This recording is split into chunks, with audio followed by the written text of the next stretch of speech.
গুরুত্বপূর্ণ জায়গা। এখানে সানখালি আমিনবাজার একটা ফাঁকা সড়ক, এই সড়ক বন্যা কবলিত হওয়ার পরে ভেঙে যাচ্ছে এবং আমাদের রাস্তাঘাট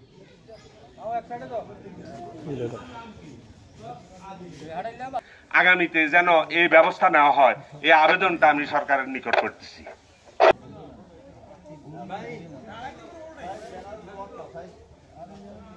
এখানে 2বার ব্লকের কাজ করছে, 2বার ব্লকের কিন্তু স্বল্প পরিমাণে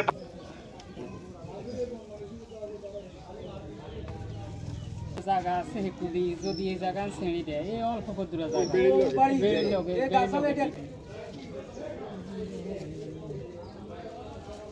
এটা তো অন হচ্ছে এই পাশে কো মোবাইলে অন কইলা খাল 100 ফুট হইলো 150 ফুট হইলো ইয়ার ভাই এই বেশি হইতো না এই 150 ফুট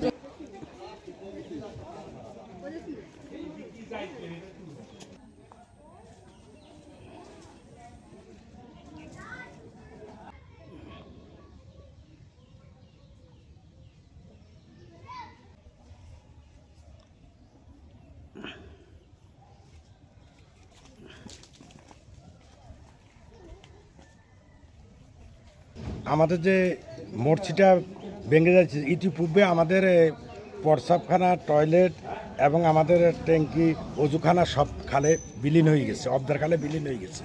আর আমাদের জায়গা জমি এবং জুগিরহাট আমিনবাজার সড়ক, পাকা সড়ক, এই সড়কটিও ভেঙে যাইতেছে এবং এলাকার মানুষের বাড়িঘর, দোকানপাট, কৃষি জমি সব এই অবদার খালে বিলীন হয়ে যেতেছে। আমার যথাযথ কর্তৃপক্ষের কাছে আমার আবেদন, তারা যেন অতি সত্বর এটার জন্য বাস্তবমুখী পদক্ষেপ নিয়ে আমাদের এই এলাকাটাকে রক্ষা করে। ইতিপূর্বে পশ্চিম সাইডে কিছু ব্লক করছে সরকার, কিন্তু কি পূর্ব সাইডে করে নাই এবং কিছু কিছু এলাকার হয়ে গেছে যে সরকার জিও ব্যাগ এবং ব্লক দিয়ে যদি এলাকাটা রক্ষা করে তাহলে আমরা উপকৃত হইব। এই খালটা এখানে ছিল না, খালটা ছিল আর 100 ফুট দক্ষিণে, এই মসজিদ থেকে 100 ফুট দক্ষিণে ছিল। আমার পিছনে যেটা, এটা হলো সানখালি আর আমিনবাজার রোড, এটা পাকা, কিছু কি এখানে প্রায় অংশে পাকা, এই কটটুকু আছে একটু ইটের সোলিং, বুঝলেন। এই রাস্তাটা রক্ষা করা, এই বাড়ি শেষ হুমকির মুখে। এই খালটা ছিল 100 আরও দক্ষিণে মসজিদ, এখন মসজিদ সংলগ্ন এই দোকানগুলি সব কিছু হুমকির মুখে। আমাদের নিবেদন হলো দয়া করে যদি খালটা দক্ষিণ দিকে কাটি দেয় তাহলে সেটা একটা নিবেদন, আর যদি সেটা সম্ভব না হয় তাহলে জিও ব্যাগ দিয়ে আরও কিছু ব্লক দিয়ে যাতে এই কাজটা করে দেয়, সরকারের নিকট আমাদের এটা আবেদন।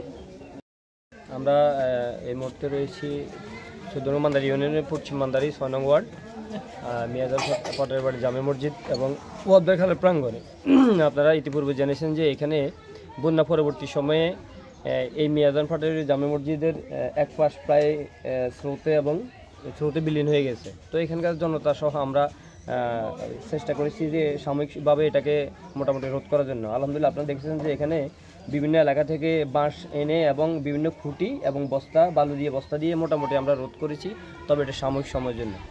ধারণা করা যাচ্ছে যে আগামীতে যদি পানির যে স্রোত দেখতেছেন, এই স্রোত যদি থাকে তাহলে এই মসজিদ এবং খাল পার্শ্ববর্তী যে বাড়িঘর দুয়ার আছে এগুলো টিকে রাখা সম্ভব হবে না।